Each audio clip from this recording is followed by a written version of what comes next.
საით წარმართავ ამ ნებასვერვის შენი საქმე.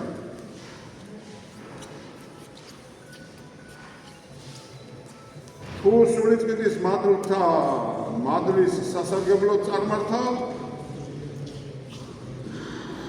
მაშინ აი მატერიალურ სიმდიდრეს და ფუფუნებასთან ასე რომ ვთქვათ, არ გექნება კავშირი. არც ამ ქვეყნიურ ვნებებთან არ გექნება კავშირი, ზომიერად ყველაფერი დასაშვებია და გექნება ქრისტიანს კავშირი. თუ არა, თუ შენ ფიქრობ, რომ მე ღვთისშვილი ვარ, მე ლოცულობ, მე მართულობ, მე მიათებ წირავ, ხო და მე ვარ რაცა ვარ და ფუფუნებაში ცხოვრება გინდა, სიმდიდრით ცხოვრება გინდა და ამ ქვეყნიურ ნებებში ირჩევი, ეს გზა ღვთის მოცემული თავისუფალი ნებისა არ არის. ეს გზა შენი ნება. და შენ როცა ამბობ ვიყავ ნება-შენი, ვითარცად სათავეში ეგრეცა ქვეყანასა ზედა, უნდა იცოდე შენ რომელ ნებაში ხარ. იმ თავისუფალ ნებაში, რომელიც უყოლა შენ იბოძა, კაციკა, თუ სიმდიდრის და ფუფუნების და მატერიალური ყოფის ნებაში ხარ.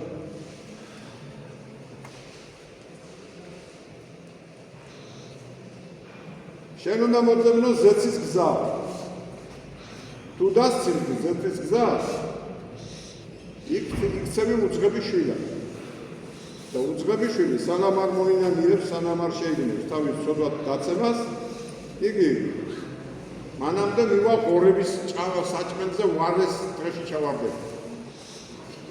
ასე არის სახარებაში, ხო? მაგრამ უძღებმა შვილმა, როდესაც მიხვდა, რომ ვწოდე მე ცად მიმართ, პირველად ცად მიმართ დაკარგა ცის გზა. მეორედ წინაშე მამისა ჩემისა და მივიდა და შენდობა ითხოვა.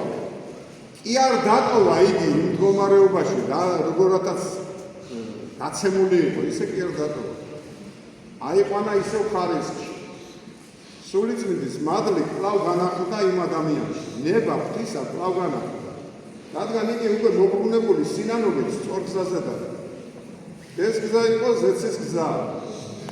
ამიტომ როცა ვიძახით, რომ ყველაფერი ღვთის ნება, ყველაფერი ღმერთმა შექმნა, ყველა გზა ღვთისკენ ვიდის, ამას კი ამბობ შენ წარმოსახვით, წარმოდგენით სწორად, მაგრამ შენ სამიდიხარ ამ გზაზე, მიდიხარ?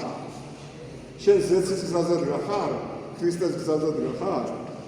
მე ვთქვი, რომ ჩვენ მოგვცა და უფალმა წარღვლის მერე თქვა მეორე როდესაც მოვინა და იშვა უფალი იესო ქრისტე ბეთლემში. და რა თქვა უფალმა? მე ვარ გზა, მე ვარ ცხოვრება და მე ვარ ჭეშმარიტება. ამ გზაზე მდგომი ადამიანის ნება ქრისტიანი მართლმადიდებელი. დგომა არის საჭირო და არის ქრისტიანი. ხო და თუ იწამებს და დაემორჩილება ღვთის მადლით ნაჩუქარი ეს ნება და მაშინ ნაჩუქარია ის გზაც, ნაჩუქარია ის რწმენაც და ნაჩუქარია ის ჭეშმარიტების ცხოვრება. მაგრამ უნდა იცოდეს, რომ ეს ქრისტიანის გზა ძალიან ვიწროა. ვიწროა და ეს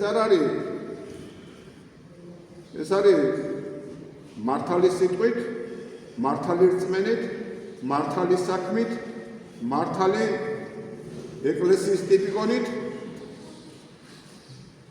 მართლმადიდებლური რჯულის კანონით და რომელსაც სჭირდება ქრისტეს მორჩილება.